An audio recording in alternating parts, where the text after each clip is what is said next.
is lived daily on a daily basis. So anywhere in any Moroccan cities, you find Darija, Tamazight, French, Spanish, English. As a Moroccan, you can live in Morocco and you can go outside Morocco, abroad, and you don't feel that difference because of first of the linguistic characteristics in Morocco. The resemblance lies in the fact that we share geography. Both Andalus and Morocco sit at the crossroad of civilizations, Africa and Europe and Mediterranean and the Atlantic. For centuries, people, goods, ideas moved constantly between these shores. Second, refugee and renewal. When the refugees or when the Muslim rule ended in Andalus, this created a wave after wave of Andalusian Muslims, scholars, poets, scientists, scholars, and artisans who fled south from the Strait of Gibraltar to Morocco. Did not, of course, as I said, arrive as strangers because they shared these talked about the diversity and tolerance, and he talked about Al-Andalus as the hub of cultures. And if anyone wants to learn about civilizations and cultures and coexistence, he only referred to what happened in Al-Andalus. So the Jew, the Muslim, the Christian lived together without any kind of conflict. I mean, anyone who wants to be informed about how cultures, how religions could live together, he or she could be referred to this golden era. Yeah, and Michael Eggleton, in his book Lost History, he depicted quite well this kind of melting pot. He said, we used to live into a laboratory of civilizations. So he depicted that era as a big laboratory inside which we've got a lot of cultures and a lot of civilizations developing. The second point I draw from the speech of my colleague is that the Moroccan identity is dynamic and is not fixed. This is very important. And here also I remember one of the very insightful sayings of Mahatma Nehru. He said, I do not want my house to be walled in, that means to be closed off on all sides, and my windows to be stuffed, closed, without any openness. I want all the cultures of all the lands to be blown about my house. I mean, he welcomes all the views of all cultures about my house as freely as possible. But I refuse to be blown off my feet by any. That means I like the others to respect my culture as well. So if I respect your culture, you must respect mine. So that is a few words I would like to add to the speech of my colleagues. And now we are going to move on to another book written by Taha Abdurrahman. He is a very big Moroccan scholar. He's a philosopher, logician, and what have you.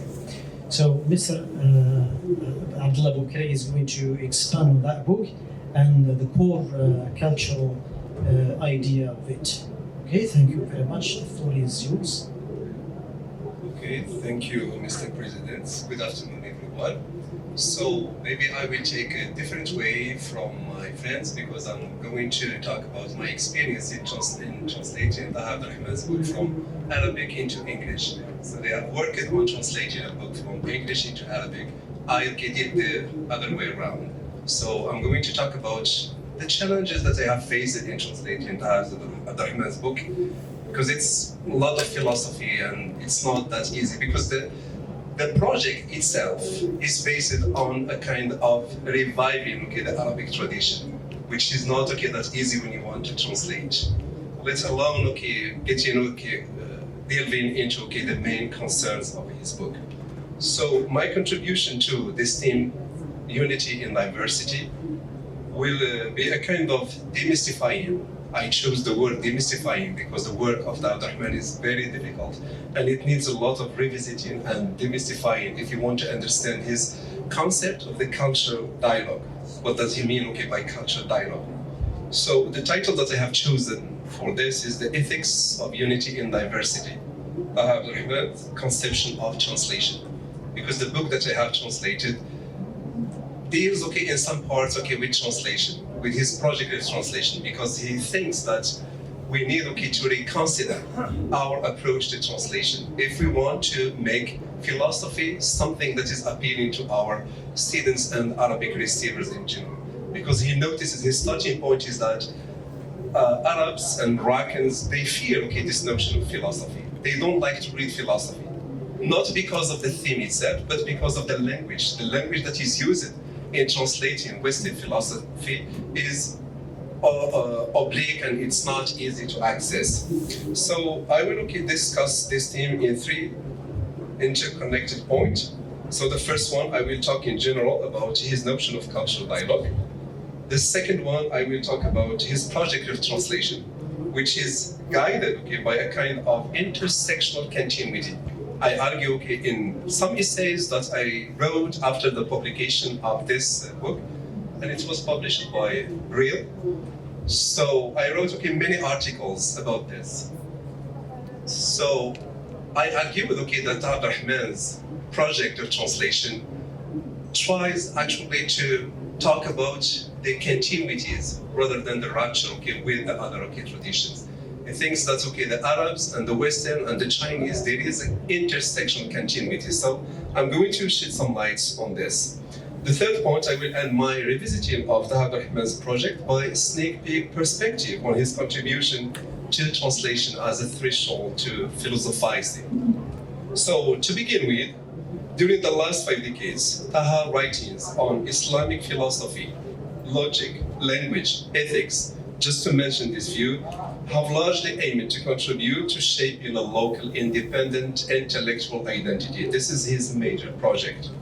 So the thought of this free identity feeds on authentic tradition and reinvigorates itself through conscious interaction with the dominant Western epistemological and ontological legacies. So he started with the original tradition, but he didn't forget to focus also on these themes of interaction with the Western epistemological history. So an audacious endeavor to revive the Arabic Islamic tradition and loosen the yoke of the Western frame of references entails actually innovative tailoring of the Arabic language that draw on the specific means and methods of its embedded tradition. That intends to revive and retain the naturality and the purity of the Arabic language, which were tainted, as he thinks, by too much dependence on Western tradition. So that's why he tends to be so adamant about phrasing and framing and structuring his thought in a language that seems less predictable by the modern and contemporary Arabic readers. Because if you want to read Abdurrahman, you think that his language is not natural, it's not predictable, but he thinks that's in part because it's related to the tradition, to the Arabic tradition. Taha himself blesses this intellectual borrowing and cultural exchanges, arguing, I'm quoting a quote from his book, Dialogues for the Future. He said, open minds, which see from different viewpoints, are more capable of carrying a constructive, beneficial dialogues than closed, myopic ones. End of the quote. So several of his published books, since the beginning of 2000, have dealt with the question of difference. So if we mention, for example, some titles like The Arab Right to Philosophical Difference, published it in 2002, The Islamic Right to Intellectual Difference, 2005, we noticed that Taha calls for philosophizing in Arabic terms, not in the Western terms. And this, for him, requires a kind of recentering Arab Islamic philosophy in its foundational sources, which he called Minhaj Usuli. So this intends to enable internal mode of thinking, one that echoes a return to its formative beginning. So this sort of innovative translation sustained the ability to philosophize, as he called it, in Arabic terms and not in Western terms. That is to say, to respond to the discursive field of the everyday life. Discursive field in my translation of مجال تداولي. مجال تداولي في اللغة العربية. As an example of this, Taha thinks that Descartes' cogito, he gave us an example of his translation of the cogito of Descartes. So for Descartes, he said, I think, therefore I am. But for Taha Rahman, when he wanted to translate it, he opted for some differences. And he translated it as, see, you will find. Because, he thinks that this, the translation that we have, أنا أفكر أنا موجود, it's barren and unqualified for triggering innovative thinking. So he opted for the term see, which is in the imperative. And also, he uses to ignore the first person affirmative form. So in the French source, je pense, I think, the focus is on the acts of thinking, which will lead to the existence of a thinking self. But when we translate it, the thinking self is assumed before the act of thinking. When you say I, Anna, it means that there is this thinking self before the act of thinking. So that's why he said we need to translate it as see, you will find. And this was for him extracted from the Arabic Islamic tradition, because he drew on a certain Sufi verse which reads as follows. I'm reading it in Arabic and I will translate it. يا تائها في مهبه عن سره انظر تجد فيك الوجود بأسره. Translating this. Who you are lost in your worldly worries, diverted from your mysteries, see, you will find the whole existence inside you. So he opted for this kind of translation, which is embedded in our culture, which draw on the Sufis. So the second point that I want to discuss in this talk concerns what I call intersectional continuities between Arabic and Western tradition in translation.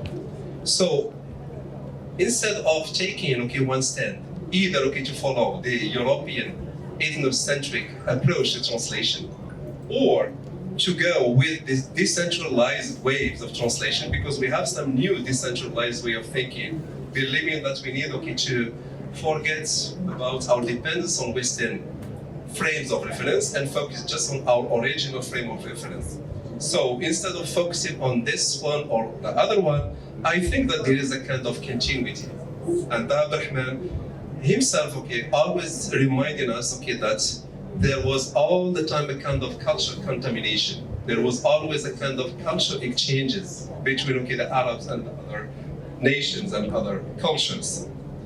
So there have been some recent attempt to decentralize the Western civilization, as it is clear in some new publications, like the Anthology of Arabic Discourse on Translation, Anthology of Chinese Discourse on Translation. So these are some examples of this kind of way of avoiding translating using the Western frames of reference. So the epistemological difference which Taha Rahman's draw on can lead to a kind of Arab participation in the civilization. And for me, this is a kind of universalism plus difference if we draw on the concept of Anthony Appiah in his book, Dialogic Cosmopolitanism. So for me, what Taha Rahman is doing falls in the same way of thinking of this late modernity. The third point deals proper with Taha's perspective on translation. And here, for the sake of saving time, I will talk briefly about his conception of translation. So he thinks that the way we translate philosophy and Western culture in general does not draw on our discursive field. It doesn't draw on our natural Arabic, but we use language that is foreignized. When you read something that is translated, you feel that it's strange, it's foreign. So for him, he introduced a tripartite conceptual typology of translation, namely foundational translation. This is my translation of Tarjama Ta'siliya. I translate it as foundational translation by the receivers. Because all the time, Taha explained that most of those translators were foreigner to the Arab tradition. They were not Arab themselves, so they came from different cultures. So he always gave the example of Ibn Sina, who read the metaphysics, Aristotle metaphysics, around 40 times. Not because of the depth of the book, Aristotle metaphysics, but because of the way it was translated. The language it was used to translate this book was opaque for Ibn Sina and for other authors. So he calls for this kind of returning to the purity and naturality of the Arabic language, and he always preaches the way Sufis deal with the language, because he is himself Sufist, and he thinks that the Sufis respect the discursive field of the language. So that intellectual and philosophical core, just to conclude, calls for a kind of return to the Arab tradition, which is a prerequisite for reforming the Arab language and maintaining its individuality and difference. Nevertheless, in the ongoing debate of late modernity, identity difference is portrayed as a required condition for the actuation of any kind of intellectual and intercultural dialogue and dialogic cosmopolitanism. So according to this reasoning, Taha thinks that the Arabs and Muslims can participate in the global human civilization when they are ready to forsake imitation and when they are ready to heighten their difference, which has all the resources and all the requirements of universality and cosmopolitanism. So the philosophical conceptualization of translation cannot perhaps claim originality. Why? Because it has a myriad of intersectionality with the Arabs and Western approaches to translation. These approaches have been always contaminated by each other.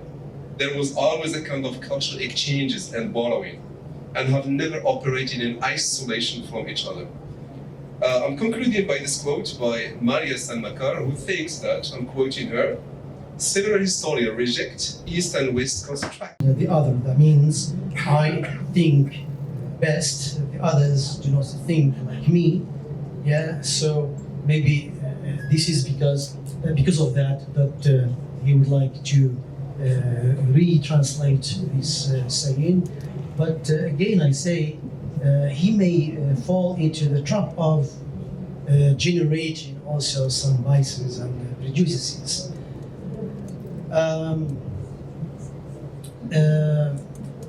Well, that is the point that I would like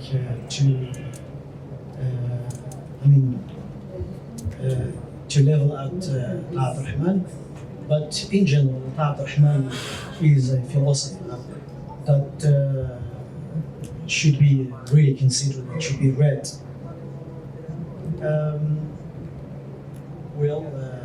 Now if there is any observation or any question that the participants would like to share, we are very glad to hear.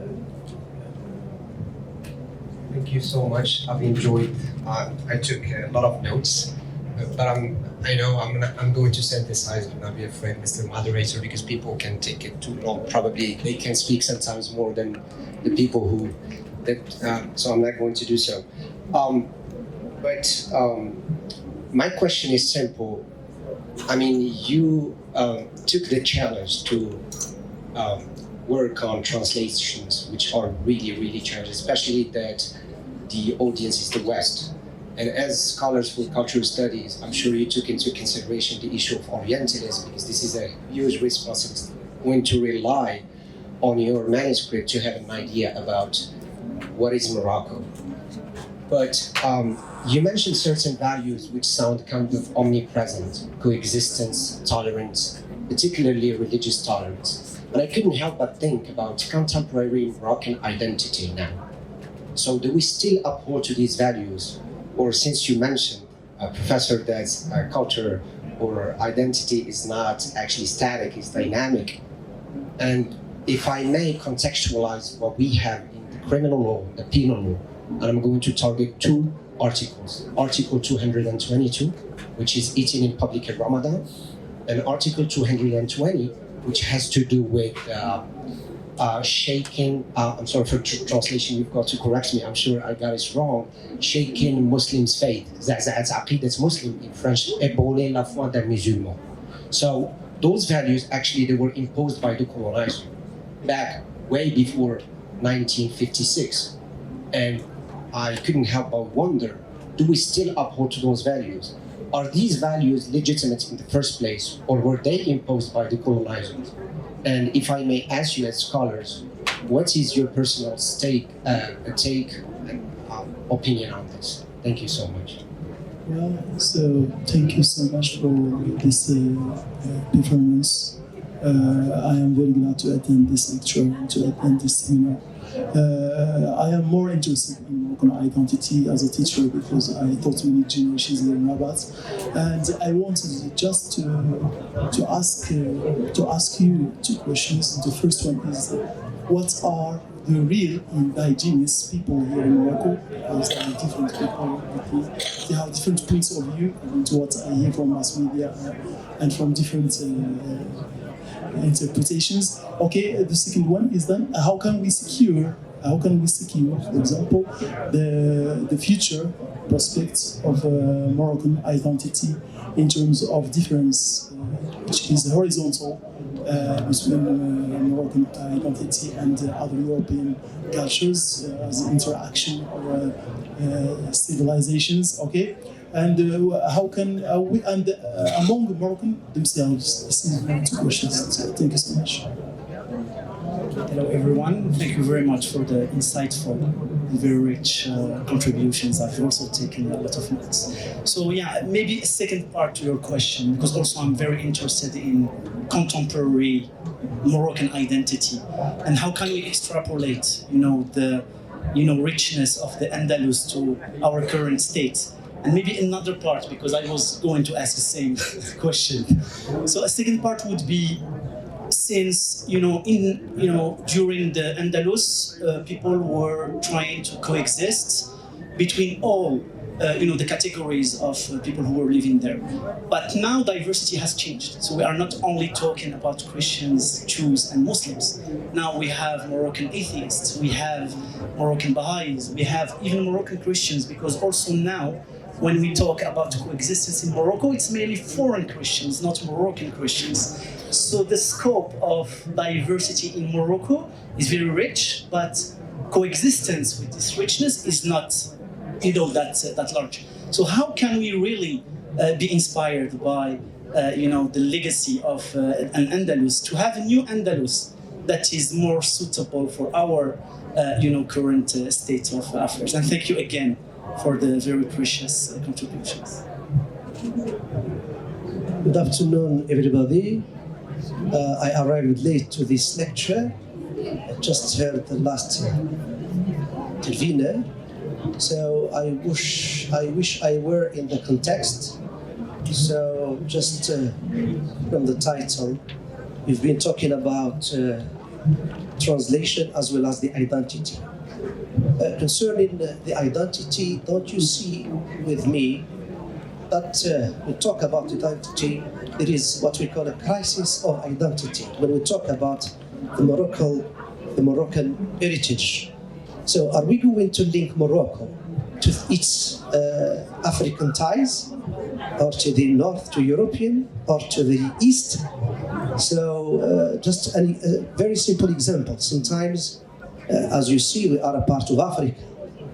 If you see some of the Moroccan editions, like for example Tahar bin Jalloun, some of his novels, you see that some of the characters in the novel mention that when we need to address, for example, an African, we say that's African. So if he is an African, who are we then? So this is another. The second question related to translation. To what extent can the digitalization impact translation, positively speaking? Thank you so much. Okay, I will start with the last question concerning the crisis of identity. I think that in late modernity, there is no talking about crisis, because it has a positive sense. This kind of the fragmentation of identity, when there is no stability, there is this dynamicity of identity is a positive thing in itself. And I think that Morocco today is having this what you call this crisis of identity, which is in the positive sense. And maybe this is one of the legacy of its Andalusian history. There are sometimes we see that politics is trying to take another way, like heightening some aspects, which means that there is some problem of identity. But I think that Morocco is a hub of cohabitations throughout history. We have this kind of cultural exchanges, etc. And Taha Abdurrahman himself has been talking a lot about this, and he didn't pretend to be original in his way of thinking, because he is himself the product of the Western way of thinking. So if you think about his whole project, this kind of returning to the naturality of language, I think it stems from the noun Worf and Sapir hypothesis, which is kind of cultural determinism. Language determines the way we think it. That's why he was inviting the Moroccan audience, the Arab audience, to return to their natural language, their way of thinking. And also his way of looking at translation as a kind of domestication. I think that it is a kind of a clear influence of the school of functionalism, because translation in functionalism focus on the reader, the target culture, and they see translation as a fact of target culture. We need to start our observation from the target culture. We need to translate according to what the target audience want us to believe. So the return to the original culture with the perspective and descriptive tendencies seem to be something old-fashioned for Taha Abdurrahman.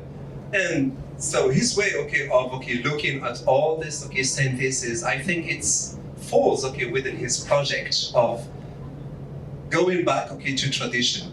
If you want to make yourself heard, if you want to make your difference heightened, but if you just imitate, you are not going to add anything to human civilization.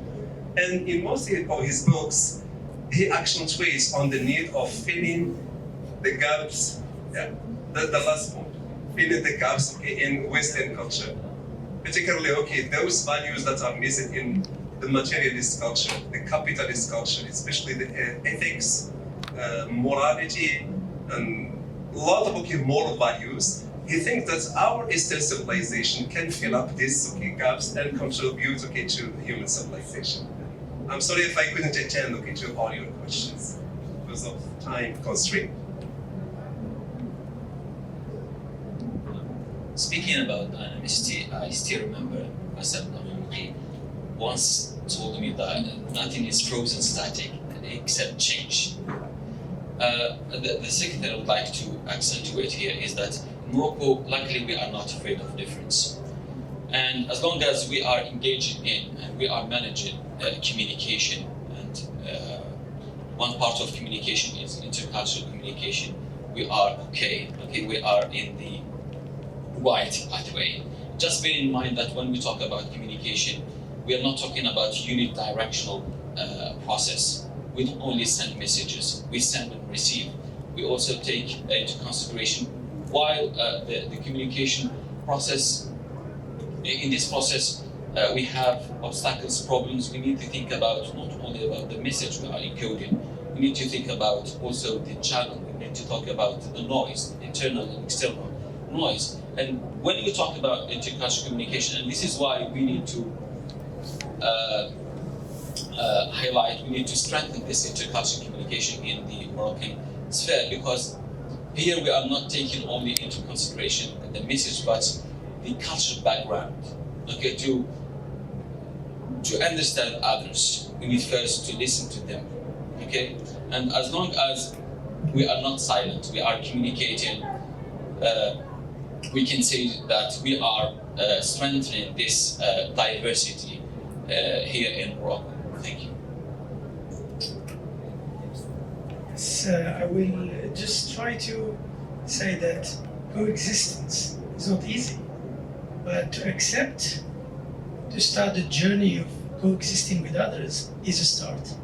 So Morocco is in that path of trying to coexist with cultures. Yes, there are still some issues to be addressed, but the initiative is starting, has been started, and the future will tell us.